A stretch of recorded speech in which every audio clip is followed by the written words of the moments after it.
Et voilà mon chemin dans toute sa rectitude, suivez-le donc, et ne suivez pas les sentiers qui vous écartent de sa voie. Voilà ce qu'il vous enjoint, ainsi atteindrez-vous la piété. Qu'on doit connaître concernant les rapports avec les non-musulmans. C'est quoi? C'est la question des fêtes. La question des fêtes. Et ça, c'est une question très importante. Et ça nous concerne tous. La question des fêtes. Il y a des musulmans, ou il y a des gens qui prétendent être des musulmans, mais qui font des fêtes des non-musulmans. Ils font des fêtes des non-musulmans.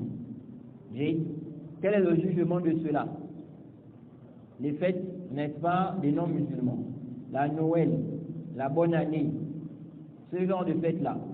Ou bien, ils disent fête de Pâques, etc. Quel est le jugement de cela? Tout d'abord, il faut savoir que dans l'islam, on a de fêtes que les fêtes qui sont venues dans les textes. Le musulman n'a pas de fête en dehors des fêtes qui sont venues dans les textes. Toute fête qui n'est pas mentionnée dans les textes, c'est une bid'a, c'est une innovation. Ce sont des fêtes innovées.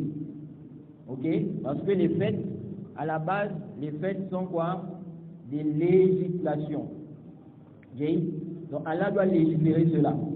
C'est pourquoi Ibn Rajab a dit dans son livre Lataif al-Ma'arif, à la page 285, il dit La yushra'u an yattakhidha al-muslimuna 'idan illa ma ja'at ash-shari'atu bi-ittikhadhihi 'ida.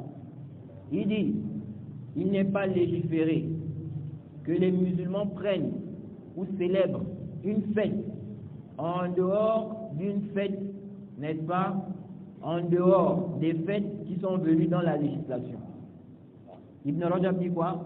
Il dit, il n'est pas légiféré pour les musulmans de célébrer une fête en dehors des fêtes qui sont venues dans la législation. Quelles sont ces fêtes? Il dit, Wahua, Yawm al-Fitr, premièrement, la fête de la rupture, de Ramadan. Ça c'est premièrement. Deuxièmement, il dit, Wa Yawm al-Adha, la fête du sacrifice, la fête du jour du sacrifice. La fête du jour du sacrifice, c'est quel jour? Qui connaît? C'est quelle date? Hein? La fête de Adha, c'est quand? C'est toujours la même date, chaque année. Ça ne change pas. Les jours peuvent changer, mais la date est toujours la même. C'est quelle date? Hein? Hein? Le 10, non. Le 10 du dernier mois de l'année. Ok? Donc, le 10 du dernier mois de l'année hégirienne, c'est le jour de quoi? De la fête de Adha. Chaque année. Ça ne change pas. C'est toujours le 10. C'est toujours le 10. Maintenant, les jours peuvent changer. Ça peut être un lundi, ça peut être un mardi, ça peut être un jeudi, un vendredi, etc. Mais c'est toujours le 10. Donc, il dit ici, la fête de la rupture. Ça, c'est la fin de Ramadan.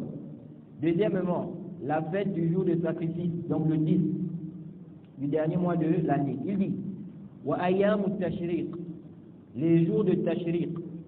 Les jours de tashriq, c'est le 11, le 12 et le 13 du dernier mois de l'année. Donc les jours qui suivent le Eid al-Adha, on va dire les jours qui suivent le 10. Ok? La fête du jour du sacrifice c'est le 10. Les 3 jours qui vont suivre là, ok? Ce sont des jours de fête. C'est pourquoi on peut aussi monnaie là-bas. Ok? Et il y a des gens qui ont confondu. Contrairement au Ramadan. Le Ramadan, il n'y a pas 3 jours, 4 jours, n'est-ce pas, de fête. C'est un seul jour. Ok? Donc si on a vu la lune, par exemple le 29 de Ramadan, dans la soirée comme ça, on a vu, n'est-ce pas, la lune. Ici là, le lendemain c'est quoi? Le jour de la fête. Après ce jour-là, ce n'est plus la fête. Ok? Donc, Ramadan c'est un seul jour, le jour de la fête de Ramadan. Mais la fête du sacrifice, on a quoi? En plus du 10, on a 3 jours après. Ce sont des jours de fête. Donc le 11, le 12, le 13. Là, il dit, en dehors de ces fêtes, n'est-ce pas, de la rupture, du Ramadan, la fête de Abha, les jours de Tashriq. Ensuite, il dit, wa yawm al-Jumu'ah. J'ai le jour du Jumu'ah. Déjà avant ça, il dit ici, parlant des jours qu'il a cités précédemment, il dit wa hiya a'yadul 'am. Il dit ici là que les jours qu'on a cités précédemment là, ce sont des fêtes annuelles. Ok? Donc c'est dans l'année. Donc le jour de la rupture de Ramadan, la fête de sacrifice et puis les jours de Tashriq. Ensuite il a dit wa yawm al-Jumu'ah. Beaucoup de gens ne savent pas ça. Le jour du Jumu'ah, c'est aussi un jour de fête. Ok? Et c'est une fête qui se répète chaque fois dans la semaine. Parce que Jumu'ah, c'est chaque fois dans la semaine. Now, il dit ici, wa yawm al-Jumu'ah, wa huwa 'Eid al-Usbu'. Il dit c'est une fête hebdomadaire. Ok? Ensuite, Ibn Rajab a dit, wa ma 'ada dhalik. Il dit en dehors de ces fêtes-là, dans toutes les fêtes qu'on a citées là. Il dit fattikhadhuhu 'Eidan wa mawsiman bid'atun la asla lahu fi sharia. Il dit en dehors de ces fêtes, en dehors de ces fêtes-là qu'on a citées, il dit célébrer une autre fête, prendre, n'est-ce pas, un jour comme jour de fête ou un temps de fête, c'est une innovation, c'est une bid'a, une innovation qui n'a pas de base dans la législation. Donc toute fête où on n'a pas une preuve dans les textes, c'est bid'a, c'est innové.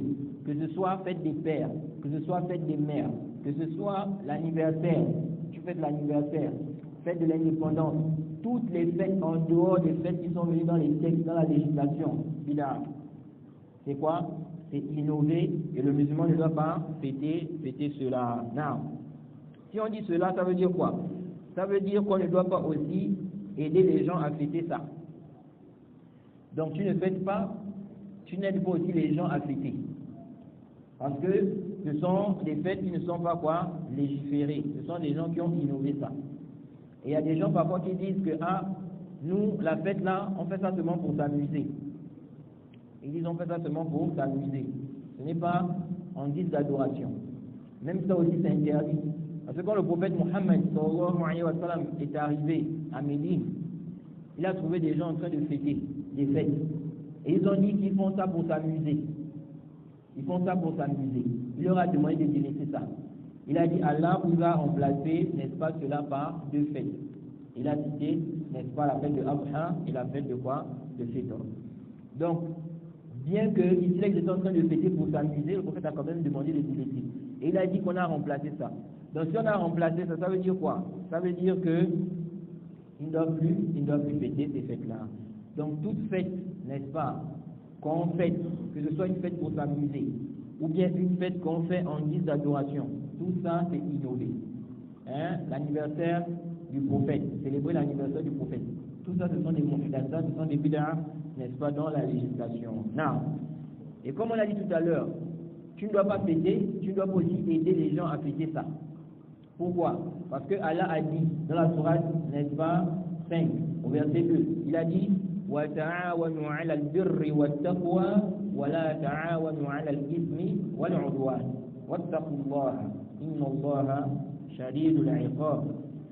Allah dit entraidez-vous dans le bien et la piété.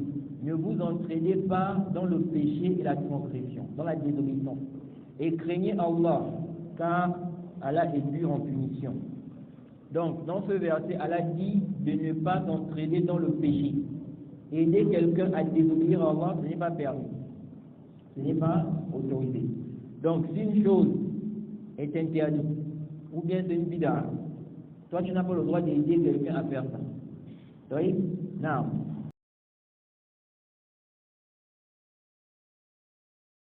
Et quiconque fait scission d'avec le messager, après que le droit chemin lui est apparu, et suit un sentier autre que celui des croyants, alors nous le laisserons comme il s'est détourné, et le brûlerons dans l'enfer.